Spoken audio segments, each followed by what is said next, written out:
नमस्कार, आप देख रहे हैं लोकोत्तर न्यूज और मैं हूं आपके साथ हर्षिता।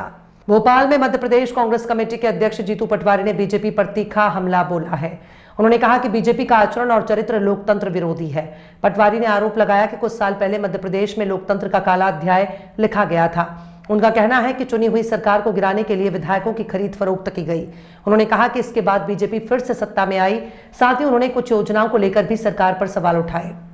भोपाल में मध्य प्रदेश कांग्रेस कमेटी के अध्यक्ष जीतू पटवारी ने बीजेपी पर गंभीर आरोप लगाए हैं। उन्होंने कहा कि बीजेपी का आचरण और चरित्र लोकतंत्र विरोधी है। पटवारी के मुताबिक ये बात धीरे धीरे आम जनता के मन में भी बैठती जा रही है। उन्होंने कहा कि करीब 6 या 7 साल पहले मध्य प्रदेश में लोकतंत्र का एक काला अध्याय लिखा गया था। उनके अनुसार उस समय राज्य की चुनी हुई सरकार को गिरा दिया गया। पटवारी ने आरोप लगाया कि कई विधायकों की खरीद फरोख्त की गई। उनका कहना है कि इस तरह से सत्ता परिवर्तन कराया गया और उन्होंने कहा कि इसके बाद बीजेपी सत्ता में वापस आई। पटवारी ने दावा किया कई तरह के प्रलोभनों और योजनाओं के जरिए राजनीतिक माहौल बनाया गया। उन्होंने लाडली बहना योजना का जिक्र करते हुए सरकार पर सवाल उठाए। उनके अनुसार इस तरह की योजनाओं का इस्तेमाल राजनीतिक लाभ के लिए किया गया। पटवारी ने कहा कि लोकतंत्र में जनादेश का सम्मान होना चाहिए। उनका कहना है कि जनता सब कुछ देख रही है और समय आने पर जवाब देगी। फिलहाल इस बयान के बाद राज्य की राजनीति में बयानबाजी और तेज हो गई है। आदरणीय उपस्थित सभी लोकतंत्र के चौथे स्तंभ के योद्धाओं, एक आश्चर्यचकित घटनाक्रम मध्य प्रदेश की राजनीति में हुआ है। भारतीय जनता पार्टी का जो चाल चरित्र और चेहरा है, ये लोकतंत्र विरोधी है। ये धीरे धीरे आम जनता के जहन में घर करता जा रहा है। जिस तरीके से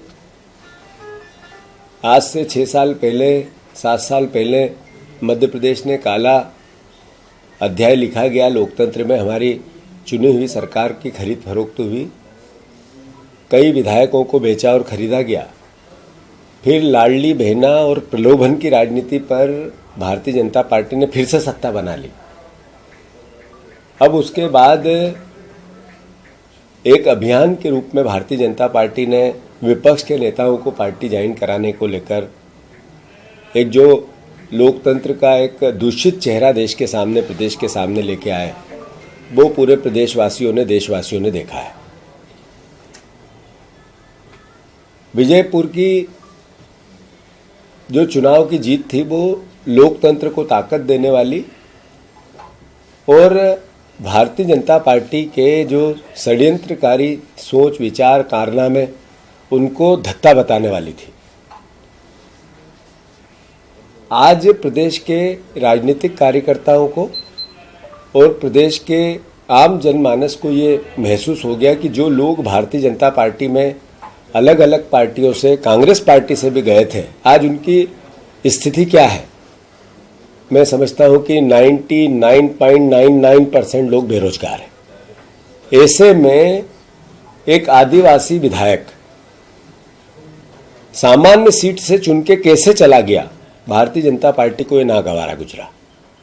आप देखो कि बीजेपी की जो सोच है, नरेंद्र मोदी की जो सोच है, जो इनका मूल चरित्र है, वो संविधान विरोधी है, लोकतंत्र विरोधी है, दलित विरोधी है, बाबा साहब अम्बेडकर विरोधी है, आदिवासी विरोधी है।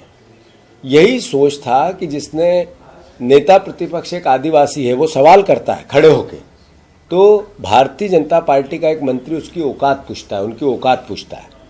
ये औकात एक व्यक्ति ने नहीं पूछी आदिवासी की, ये औकात पूछी भारतीय जनता पार्टी ने। सामूहिक नेतृत्व होता है, सामूहिक जिम्मेवारी होती है एक मंत्रिमंडल की। उसमें अगर एक आदिवासी को इस तरीके से अपमानित करना, और वो भी इतने बड़े पद, नेता प्रतिपक्ष के ओहदे पे, इनकी सोच पर एक सील लगाता है।